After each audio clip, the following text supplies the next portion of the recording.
YSR Telangana party 119 assembly हलकों पर करेगी मुकाबला। वाईएसआर तेलंगाना पार्टी ने रियासत के 119 हलकों में मुकाबला करने का ऐलान करके पार्टी कीडर को इंतखाबात के लिए कमर बस्ता हो जाने का मशवरा दिया। सरबराह वाईएसआर तेलंगाना पार्टी शर्मिला ने जिला खम्मम के असेंबली हलके पालीर से मुकाबले का फैसला किया है। एक और हलका भी मुकाबले पर संजीदगी से गौर कर रही है। जरूरत पर उनके वालिदा विजयालक्ष्मी और शौहर अनिल कुमार भी मुकाबला कर सकते हैं। शर्मिला ने अपनी पार्टी को कांग्रेस में जम करने की कोशिश की। सोनिया गांधी और राहुल गांधी से भी मुलाकात की थी, ताहम कांग्रेस और वाईएसआर तेलंगाना पार्टी में बातचीत नाकाम होने के बाद शर्मिला ने तमाम 119 हलकों से मुकाबले का फैसला किया। उन्होंने आज पार्टी हेडक्वार्टर पर रियासती आमिला का इजलास तलब किया। पार्टी में इत्तेफाक राय के बाद तेलंगाना इंतखाबात में तनहा मुकाबले का फैसला किया। मुकाबला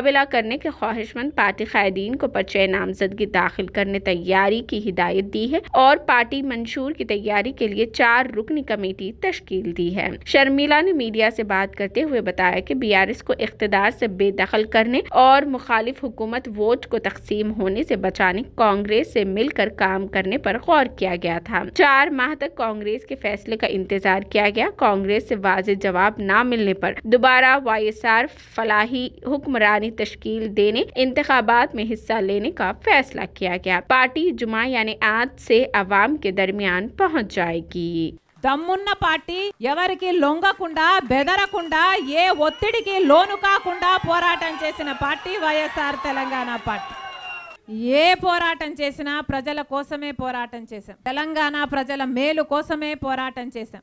అందులో భాగంగానే కాంగ్రెస్ తో కలిసి వెళ్తే ప్రజా వ్యతిరేక ప్రభుత్వ వ్యతిరేక ఓటు చీలదు. ఆ ప్రభుత్వ వ్యతిరేక ఓటు చీలితే మళ్ళీ కేసీఆర్ గారే ముఖ్యమంత్రి అవుతారు. కాబట్టి తెలంగాణ ప్రజల కోసమే కాంగ్రెస్ తో కలిసి వెళ్ళాలనుకున్నాం. కానీ అది జరగలేదు. మన అదృష్టమనే అనుకుందాం. ప్రభుత్వ వ్యతిరేక ఓటు చీల్చాము అన్న అపఖ్యాతి మనకు ఉండకూడదు అనుకున్నాం. 4 నెలల పాటు ప్రయత్నం చేశాం. తెలంగాణ రాష్ట్ర ప్రజలందరూ చూశారు. 4 నెలల పాటు మనం ప్రయత్నం చేశాం. ఇప్పుడు ప్రభుత్వ వ్యతిరేక ఓటు చీలిన ఆ అపఖ్యాతి మనది కాదు. ఈ అపఖ్యాతి భారము మన మీద లేదు. మనము చిత్తశుద్ధితో తెలంగాణ ప్రజల బాగు కోసమే ఆలోచన చేసి ప్రతి నిర్ణయము ప్రతి పోరాటము చేశాము అని రాజశేఖర్ రెడ్డి గారు ఏ ప్రజల కోసమైతే తన ప్రాణాన్ని త్యాగం చేశారో ఆ ప్రజల కోసం తెలంగాణ ప్రజల కోసం ఎంతటి త్యాగానికైనా రెడీ అంది రాజశేఖర్ రెడ్డి బిడ్డ. ప్రజల కోసం మొదలుపెట్టిన ఈ పోరాటం ఆగేది కాదు. ప్రజలకు న్యాయం జరిగేంత వరకు ఈ పోరాటం సాగుతూనే ఉంటుంది. అందుకే ఈ రోజు తెలంగాణ ఎన్నికలు సమీపించాయి. తెలంగాణ ఎన్నికల్లో ఉన్నాం. ఆ సమయం వచ్చింది కాబట్టి వైఎస్ఆర్ తెలంగాణ పార్టీ ఈ రోజు ప్రకటన చేస్తుంది. 119 నియోజకవర్గాలలో వైఎస్ఆర్ తెలంగాణ పార్టీ పోటీ చేస్తుంది.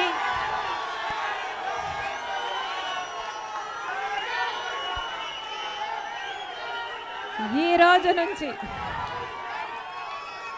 బి ఫామ్ల అప్లికేషన్లకు ఈ రోజు నుంచి దరఖాస్తులు పెట్టుకోవచ్చు అని కూడా చెప్తున్నాం. నేను ఎలాగో పోటీ చేస్తా, మాటిచ్చినట్టు పాలేరు నుంచి చేస్తా.